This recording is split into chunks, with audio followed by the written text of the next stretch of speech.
ابو ذرا نے کہا کہ ہم سے ابو ہریرہ رضی اللہ تعالیٰ عنہ نے بیان کیا، انہوں نے فرمایا کہ رسول اللہ صلی اللہ علیہ وسلم تکبیر تحریمہ اور قرأت کے درمیان تھوڑی دیر چپ رہتے تھے۔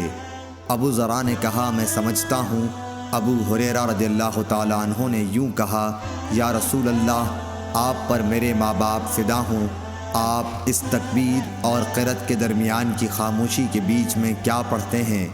آپ نے فرمایا کہ میں پڑھتا ہوں، اے اللہ میرے اور میرے گناہوں کے درمیان اتنی دوری کر جتنی مشرق اور مغرب میں ہے۔ اے اللہ مجھے گناہوں سے اس طرح پاک کر جیسے سفید کپڑا میل سے پاک ہوتا ہے۔ اے اللہ میرے گناہوں کو پانی، برف اور اولے سے دھو ڈال۔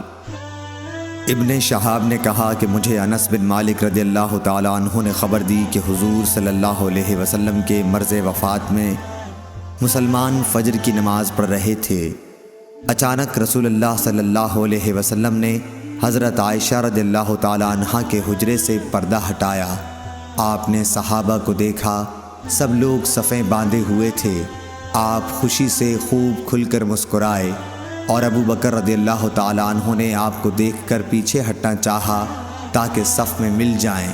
آپ نے سمجھا کہ حضور صلی اللہ علیہ وسلم تشریف لا رہے ہیں۔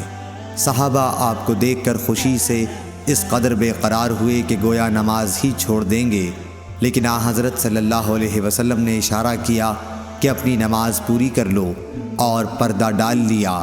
اسی دن چاشت کو آپ نے وفات پائی۔ حضرت ابو ہریرہ رضی اللہ تعالیٰ عنہ سے روایت ہے کہ رسول اللہ صلی اللہ علیہ وسلم مسجد میں تشریف لائے۔ اس کے بعد ایک اور شخص آیا، اس نے نماز پڑھی، پھر نبی کریم صلی اللہ علیہ وسلم کو سلام کیا۔ آپ نے سلام کا جواب دے کر فرمایا کہ واپس جا اور پھر نماز پڑھ، کیونکہ تو نے نماز نہیں پڑھی۔ وہ شخص واپس گیا اور پہلے کی طرح نماز پڑھی اور پھر آ کر سلام کیا، لیکن آپ نے اس مرتبہ بھی یہی فرمایا کہ واپس جا اور دوبارہ نماز پڑھ، کیونکہ تو نے نماز نہیں پڑھی۔ آپ نے اس طرح 3 مرتبہ کیا۔ آخر اس شخص نے کہا کہ اس ذات کی قسم جس نے آپ کو حق کے ساتھ مبعوث کیا ہے، میں اس کے علاوہ اور کوئی اچھا طریقہ نہیں جانتا، اس لیے آپ مجھے نماز سکھا دیجئے۔ آپ نے فرمایا کہ جب نماز کے لیے کھڑے ہو تو پہلے تکبیر کہہ، پھر آسانی کے ساتھ جتنا قرآن تجھ کو یاد ہو اس کی تلاوت کر، اس کے بعد رکوع کر، اچھی طرح سے رکوع ہو لے تو پھر سر اٹھا کر پوری طرح کھڑا ہو جا، اس کے بعد سجدہ کر پورے اطمینان کے ساتھ، پھر سر اٹھا اور اچھی طرح بیٹھ جا، اسی طرح اپنی تمام نماز پوری کر۔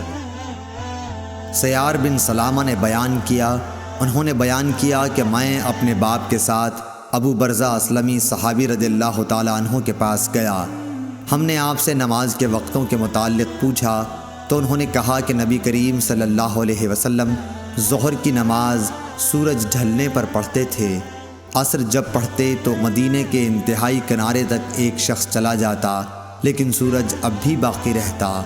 مغرب کے متعلق جو کچھ آپ نے کہا وہ مجھے یاد نہیں رہا، اور عشاء کے لیے تہائی رات تک دیر کرنے میں کوئی حرج محسوس نہیں کرتے تھے، اور آپ اس سے پہلے سونے کو اور اس کے بعد بات چیت کرنے کو ناپسند کرتے تھے۔ جب نماز صبح سے فارغ ہوتے تو ہر شخص اپنے قریب بیٹھے ہوئے کو پہچان سکتا تھا۔ آپ دونوں رکعات میں یا ایک میں 60 سے لے کر 100 تک آیتیں پڑھتے۔ ابو بکر بن عبد الرحمن بن حارث نے خبر دی کہ انہوں نے ابو ہریرہ رضی اللہ تعالیٰ عنہ سے سنا۔